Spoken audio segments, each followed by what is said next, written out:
김민하 기자 어서 오세요. 안녕하세요. 첫 번째 주제는 코로나 냉전인데요.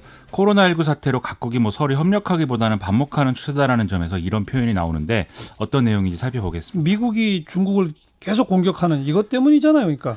그렇죠. 이게 제일 큰 건데 도널드 트럼프 대통령이 연일 이제 중국을 때리고 있죠. 현지 시간 6일도 코로나19 사태에 대해서 이거 진주만보다도 나쁘다. 세계 무역센터 때보다도 나쁘다. 이렇게 얘기를 했는데 허허. 지금까지 이와 같은 고공이 절대 없었고 절대 일어나지 말았어야 한다면서 중국이 멈출 수 있었는데 그러지 않았다. 이렇게 얘기를 했습니다. 아니, 그러니까 중국이 미국을 2차 세계대전이나 9.11 테러처럼 공격했다는 거예요? 지금 거의 그렇게 볼 수 있는 어떤 내용인 거죠. 그러니까요. 그러니까 거의 중국을 사실상 2차 대전을 일으킨 일본이나 테러를 수행한 탈레반하고 동급부로 취급했다. 이런 분석들이 나오고 있는 겁니다. 허허. 중국은 뭐라 그래요? 일단 화춘잉 중국 외교부 대변인이 이거에 대해서 얘기를 했는데요.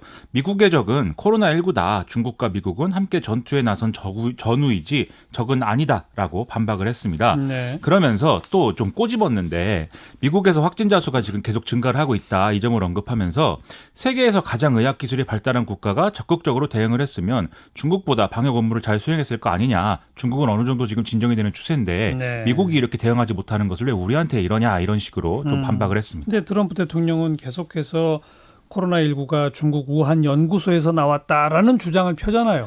그렇죠. 사실 그런 주장이 인터넷에서도 많이 음모론처럼 제기가 됐었는데 트럼프 대통령하고 마이크 폼페이오 미 국무장관이 반복해서 이 주장을 하면서 또 이 얘기가 다시 이제 커지고 있는 거죠.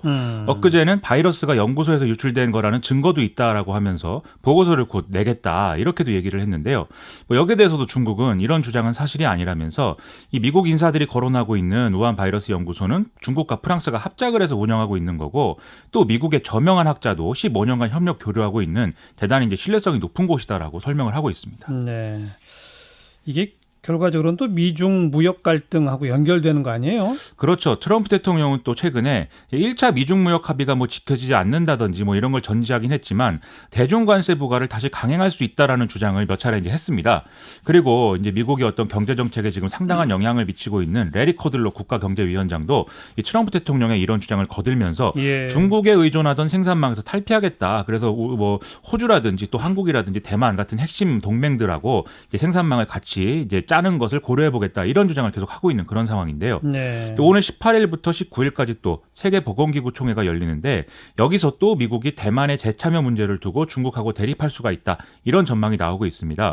대만의 경우에는 이 하나의 중국 원칙 때문에 지금까지 이제 참관국으로 이 WHO 총회에 참여를 해왔는데 2016년부터는 중국의 반대로 이마저도 좀 어려워진 상황이었기 때문에 이렇게 좀 대립을 할 것이다라고들 보고 있습니다. 이렇게 트럼프가 계속 중국하고 갈등을 빚는 이유가 뭘까요? 일단 첫째는 코로나19 대응 실패론 이것에 대한 책임론이 상당히 커지고 있기 때문이라고 봐야 되겠는데요. 그래서 이제 중국에 이제 이 책임을 돌리면서 좀 책임론을 빠져나가겠다는 거죠. 예. 트럼프 대통령은 코로나19 관련 브리핑하는 이 시간을 사실상 자기 유세 시간처럼 활용하면서 하고 싶은 말 하고 이렇게 좀 활용하고 있다라는 비판을 초래하기도 했고요. 예. 더군다나 이 자리에서 소독제를 혈관에 주사하면 어떻겠느냐 그랬죠. 이런 식의 부정확한 정보를 퍼뜨렸다는 점에서도 비판을 받고 있어서 아마 이렇게 나오고 있는 거다. 이런 분석이 있고요. 네. 둘째는 좀 더 적극적인 해석인데 아예 이 코로나19 사태를 기회로 해서 미국 내 반중 여론을 활용한 어떤 재선 드라이브로 나가겠다는 거 아니냐 이런 분석이 나오고 있습니다. 그 반중 여론이 미국 내에서 강해요? 그렇습니다. 지금 각종 여론조사에서 코로나19 사태 이후에 중국에 대한 반감과 경계심이 유의미하게 높아졌다라는 분석이 주를 잇고 있는데 그래요? 이 미국뿐만이 아니라 유럽에서도 전반적으로 지금 이런 분위기라고 하거든요. 그래서 중국의 내부 보고서에서는 이 테난먼 사태 이후에 중국에 대한 반감이 지금 전세적으로 최고로 돌입하고 있어서 어떤 군사적 충돌 가능성까지 우려하는 이런 얘기까지 나오고 있다고 하는데 네. 미국에서도 이제 민주공화 양당 지지층을 가리지 않고 이 반중 여론이 상당히 높아져 있는 상황입니다. 그래서 민주당 대선 후보인 조 바이든 전 부통령도 트럼프 대통령이 시진핑 중국 국가주석하고 너무 가까워서 지금 코로나19 대응 실패를 한 거 아니냐 이런 주장을 꺼낼 정도라는 겁니다. 근데 트럼프 지지층은 원래도 중국을 미워했었잖아요. 그렇죠. 이 트럼프 지지층은 중국이 미국 시장을 잠식을 해서 미국 내 제조업이 불황에 빠졌고 이 때문에 이제 일자리가 줄었다. 이런 인식을 갖고 있는 건데요. 사실 근데 코로나19 사태 이전까지는 미국의 경제 상황이 비교적 괜찮았습니다. 그래서 트럼프 대통령은 이것은 자신이 이제 중국과 협상을 해서 성과를 낸 덕이다. 이렇게 포장을 해왔는데 근데 코로나19와 이로 인한 봉쇄 정책 때문에 지금 경제에 부담이 지금 가중되고 있는 거죠. 그러다 보니까 다시 또 중국 때리기 이런 식으로 무역 문제를 제기하고 있는 겁니다. 자, 미중은 그렇고 유럽 쪽은 어떤 거예요?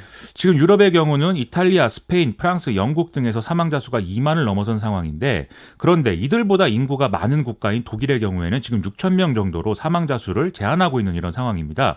이 원인은 다각도로 따져봐야 되겠지만 독일이 다른 나라보다 봉쇄 및 격리 조치를 일찍 취한 게 영향이 있었다. 이런 가설이 이제 가장 설득력 있다고들 하거든요. 예. 근데 문제는 그렇지 않아도 지금 유로존 경제가 독일 중심이다. 이런 인식들이 있는 상황인데 코로나19에 대한 어떤 피해 이것도 사실은 독일만 이제 득을 보는 거 아니냐 이런 여론이 유럽 내에는 지금 퍼지고 있다는 것입니다. 예. 특히 2010년 글로벌 경제 위기에 이어서 난민에 의한 정치적 부담까지 지금 안고 있는 남유럽 국가들의 경우에는 이 불만이 지금 심각한 상황이라고 하는데요. 그래서 이탈리아 내 유럽연합 탈퇴 여론은 지금 국민 절반에 달했다라는 아이고. 여론조사 결과까지 나오고 있습니다. 참 미중 갈등의 유럽 세계 경제가 걱정이에요. 그렇죠. 특히 미중 유럽은 우리 경제와 상당한 연관을 갖는 지역이기 때문에 대책을 제대로 세우고 이제 대비를 해야겠는데요. 그런데 여기서 또 우리 역할이 중요할 수 있는 것이 우리가 또 경제와 방역을 동시에 잡은 이런 모범 국가라는 점입니다. 그래서 우리가 사실 나서서 분열이 아니라 연대로 이어질 수 있는 길을 제시할 수 있다면 이 논의의 중심을 잡고 좀 이런 상황에 많이 도움이 될 텐데 그런 역할을 앞으로 잘 하도록 좀 지켜봐야 되겠습니다. 네, 두 번째 항목은 3, 4일을 쉬는 방법인데요. 지금 생활 속 거리두기 핵심 수칙 중 하나가 아프면 3, 4일 집에 머물기 아니었습니까? 근데 이제 국민들이 이걸 가장 지키기가 어려운 원칙으로 지금 꼽고 있다고 합니다. 그래서 회사가 휴가를 어떤 방식으로 인정해 줄 건지, 뭐 무급인지 유급인지, 혹시 이로 인한 불이익은 없는 것인지 이런 것들의 확신을 가지기가 지금 어려운 상황이기 때문인데요. 예. 또 이제 생활 속 방역에 대한 핵심 수칙들에 대한 질문에서도 만약에 쉴 수가 없는 상황이면 어떤 대응을 취해야 되냐 이런 이 질문이 가장 많이 나왔다고 하거든요. 그래서 지금 상당히 이걸 어떻게 해야 되는 거냐 우려가 많이 나오고 있습니다. 그래서 정부도 아프면 3, 4일 쉬는 거를 제도화해야 한다는 얘기가 나오잖아요. 그렇습니다. 지금 일단 정부는 이 3, 4일 시기와 관련해서 경영계, 노동계와 같이 지금 제도적 장치를 갖추는 방향으로 논의를 진행할 거고 이를 위해서 일단 그 고용노동부와 함께 좀 먼저 논의를 하겠다라고 지금 얘기를 하고 있거든요. 예. 그리고 뭐 3, 4일 시기 외에도 위험도가 지금 높은 사업장에서는 어떤 위험 수칙을 지키도록 어떤 요구하는 뭐 이런 것들과 관련해서도 일부 법제화할 필요도 있다. 이렇게 얘기를 하고 있습니다. 예. 예를 들면 지금 집단 감염 사례가 일어나는 콜센터나 이런 경우에는 노동 환경의 어떤 변화 이런 것들이 필요한 상황이지 않습니까? 네. 그래서 이런 것들은 좀 강제화의 필요성이 있는 건데 그다음에 이제 좀 잘 쉬게 하기 위해서는 상병 수당을 도입할 필요도 있다. 이런 얘기도 나오고 있습니다. 예. 국가에서 이제 병에 대한 수당을 주면서 사실은 무급 휴가나 이런 것들에 대한 부담을 좀 덜어줘야 된다라는 건데요. 예. 하지만 이 아이디어 차원에서는 얘기가 나오고 있지만 법제화 또는 제도화 논의에 지금 가속도가 붙고 있다든지 그런 분위기는 좀 아닌 것 같습니다. 이건 문화적인 사회 문화적인 측면도 강한 거 아닙니까? 그렇죠. 지금 아파도 열심히 일하는 거를 우리는 좀 미덕으로 여기는 그런 분위기가 있는데 그동안 그랬었죠. 그동안. 그렇죠. 그래서 이제는 좀 이런 분위기를 자발적으로 바꿔가는 이런 일들이 참 필요한 것 같고요. 예. 그리고 또 우리가